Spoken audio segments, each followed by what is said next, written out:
much more teaching that really needs to be taught concerning the ORIT and the Torah. And that's the central part of our covenant life, is the ORIT and the keeping of the senbet. As we had did another teaching on the importance of the senbet, that the Sabbath and the keeping of the Sabbath is a very important sign for us, especially as the Beit Israel, and especially for those strangers who are not Beit Israel, in other words, the Gentiles and others who turn to the King of Kings in Christ. The keeping of the senbet, the keeping of the Sabbath is all connected with the Beit Israel's lost identity. And that's another teaching right there. But the senbet and the Sabbath, there are certain readings from the Torah, from the prophets, and from the Adis Kidan, or the Brit Hadasha, the New Covenant. And this is what we're teaching here, and this is what we want to engage at this time, since we're in the 47th out of 54 Sabbaths in the year, as we're approaching a new year, and as we are in a very prophetical time where the scriptures remind us to redeem the time because the days are evil. And the keeping of the senbet, which we say as the Sabbath within the Amharic and the Ethiopic, the keeping of the Shabbat or the senbet is very, very important, especially for us as once lost but now found Beit Israel, and especially for the elect Rastafari. So the teaching on the what's known as the weekly Torah readings, or the weekly of the ORIT on the senbet, is very, very important. There's a lot of history, Hebrew history, that connects with it, and a lot of practices that through the losing of our identity. Because the first thing we have to recognize that Exodus 31 verses 12 to 17 is where Elohim instructed Moses that his Sabbaths were to be a sign between him and the Beit Israel forever, and the covenant people forever. Just as the Ethiopian Hebrew people also kept the senbet, and their history of keeping the Sabbath and keeping their Hebrew and Hebraic identity was very important for them. And when they turned their backs on the senbet, you understand, it's the same thing that happened basically with the Beit Israel. Because what is the senbet? It's a sign. And a sign is something that does what? It identifies. The Sabbath or the senbet is a perpetual reminder, metasebia, of who Elohim, of who the true God and King of Kings is, and who his people are. And as long as the Beit Israel kept the senbet, our people kept their identity. So it's very important for us to understand that in returning into the covenant, in accepting the grace of Getachin Jesus Christos, that there is a growth that we have to go through. We have to grow. And the law, as it is said in the gospel, is our pedagogue, or Mogzit is our nanny. The law is our schoolmaster. And this is why it's very important for us to keep the senbet or the Sabbath qidus. In order to keep the senbet and the Sabbath qidus, these weekly or sabbatical Torah readings or orit readings are very, very important. So let's try to get right into at least this part, the first bait of this particular reading for this particular senbet that we are currently entering in. And it's the 47th, which is known as REEH, or Bamarinya Neho, which means to behold, REEH, like a raiy, which is the name, the Ethiopic name of revelation, which is the vision. REEH in the Hebrew, which is this particular portion, parashot or parasha, singular, parashot plural, in the Hebrew. This particular Sabbath, the Torah reading is Deuteronomy chapter 11, verse 26, to Deuteronomy chapter 16, verse 17. The Haftorah, the prophetical Nabiyat, the Nabim, prophetical reading, is Isaiah 54, chapter 54, verses 11 to chapter 55, verse 5.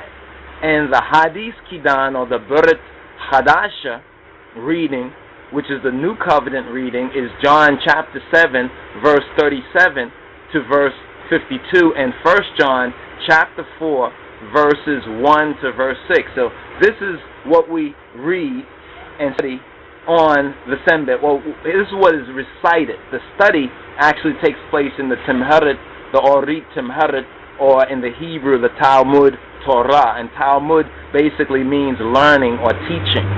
Our Talmud is based on the teaching of His Imperial Majesty.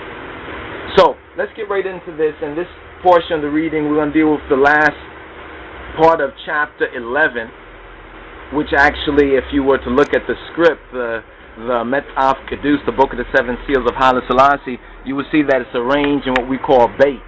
So instead of saying parasha, which means portion in Hebrew, we say bait or beitoch, because the reading, as you can see from Deuteronomy chapter 11, verse 26 to chapter 16, verse 17, it covers many mi'raf or mi'rafoch, many chapters.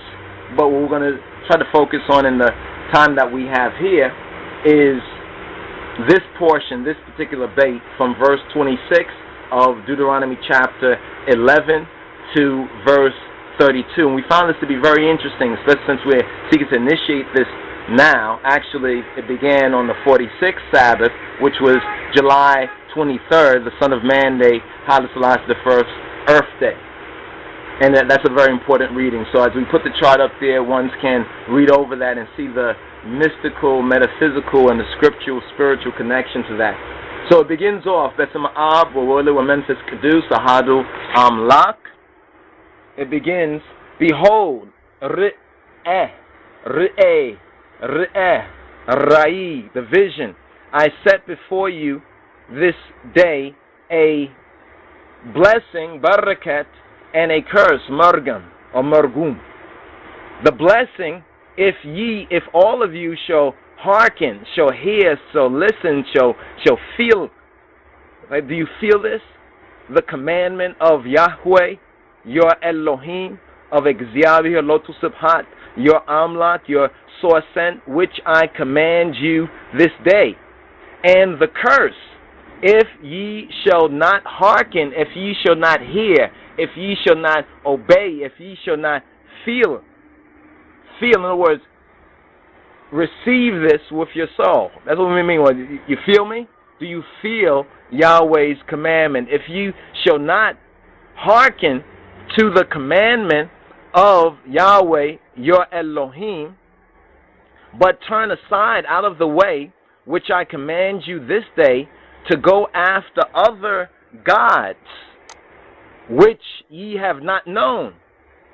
And it shall come to pass, when Yahweh your Elohim shall bring thee into the land, into the promised land, whither thou goest to possess it, that thou shalt set the blessing, the barakat, upon Mount Gerizim, and the curse upon Mount Ebal.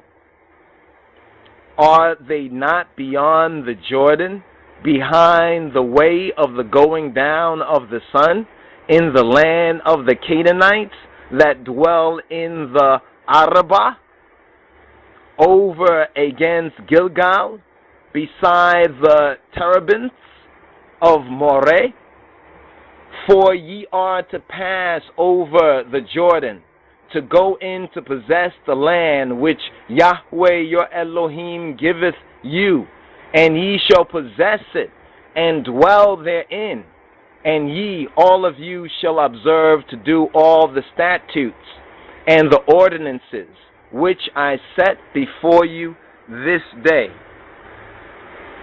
Kabur alu, kabur dintu, kabur hailu, kabur Qedemawi Haile Selassie be Jesus Christos Simbakul Yehun. Amen. Glory to the Word, sound, and power. Glory to the King of Kings and His Christ. This particular reading, this particular portion, which begins off this 47th senbet or Sabbath in our Hebraic, in our holy or keddus, or calendar, is very, very important. Because first it begins with the word behold. And now the verb in the Hebrew, it's in the singular. Therefore, it's addressing each one of them and it's addressing each one of us.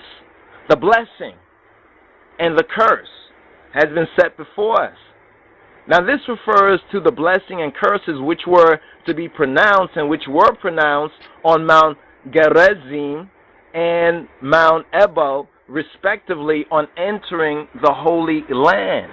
Now, when we understand our identity as Falashas of the West, as the Beta Israel, and we see how we got over here, both prophetically, scripturally, and historically, that fulfills the Beta Israelite prophecy, and we as Ethiopian Hebrews, this particular reading takes on even more significance to us in the present time.